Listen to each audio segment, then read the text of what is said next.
now we know that Native Californians use their land to survive, and we know how they live today, which is either on reservations or just out and about in the world. But the question is, how did Europeans change life for California Indians? Because remember, they weren't discovered. It's just that explorers came to Northern America and brought with them their way of life. And so in terms of California, the Spanish came here to California in the 1700s, and they were looking for land and gold, specifically gold. And of course, on that quest ended up interacting with quite a few native people at the time. And when they arrived, there were about 300,000 California Indians living here, okay? So 300,000 people living in the entire state. Now there's about 45 million people living in California. So we've had quite a population boom. And when they arrived, the natives pretty much cooperated with the explorers. There wasn't like huge fights and huge wars. They cooperated for the most part. And people who came, settlers, those were the explorers who decided to settle, they cooperated with the natives when trading.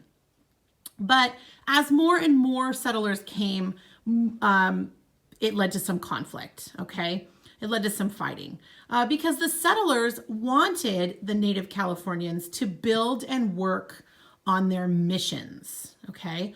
Well, what's a mission? All right, well, a mission is a settlement. It's like a town, it's like a building that is set up by religious groups with the purpose to teach their own religion, okay? And a religion is just a system of faith and worship to tell what you believe in. So they would come, the settlers came, they built all these missions, and actually here is a map of all of the missions, the Spanish missions that were built in California. You can see from the most part, they were from the Bay Area down, and they were all along the coast. And that was because they grew things, they sent things back, more settlers could come by boat, right? They didn't have railroad and stuff then. So there were 13 original missions in all. And they were all within 1 day's walking distance in between them. So like from Santa Cruz to San Juan Bautista, that only took a day to walk. You can see how they're all kind of equidistant apart. There aren't huge gaps. That's because they could walk from mission to mission if needed. All right, so the Native Californians didn't really want to work on the missions.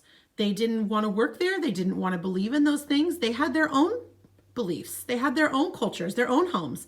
They didn't think they needed to change, but the settlers did. And that was when that conflict appeared. So the Indians were forced to work at missions. Okay, when I say forced, that means they did not have a choice. When they came to the mission or when they were taken to the mission, they could only speak Spanish and they could only practice Catholicism, which is the religion, it's Catholic, it's a Christian religion. All right, they would come to work on missions. They would weave, they'd bring their children.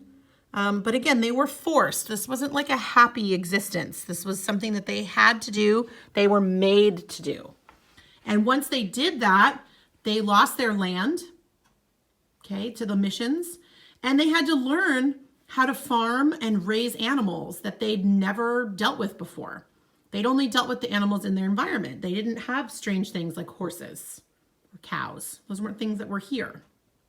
Okay. And they didn't necessarily farm in the way that the Spanish explorers did.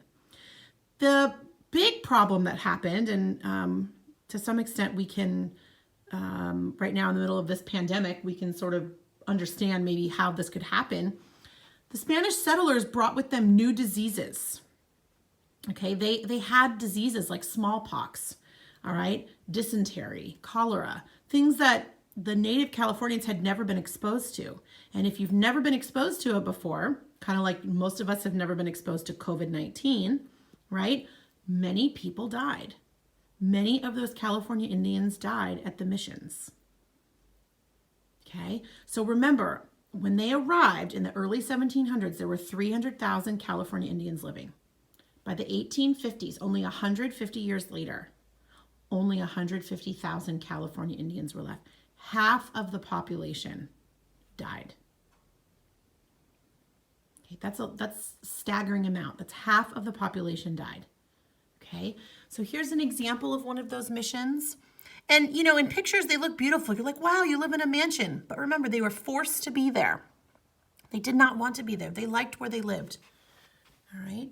Here are a picture of some Californians who were converting to Catholicism. And again, we don't know if that was forced or unforced. And the missions were quite large. Okay, they had all kinds of, you know, it's like I said, like a little city. You can see all the different things they had there. But it wasn't the settlers who built those things. It was the Native Americans who were forced to work there who did.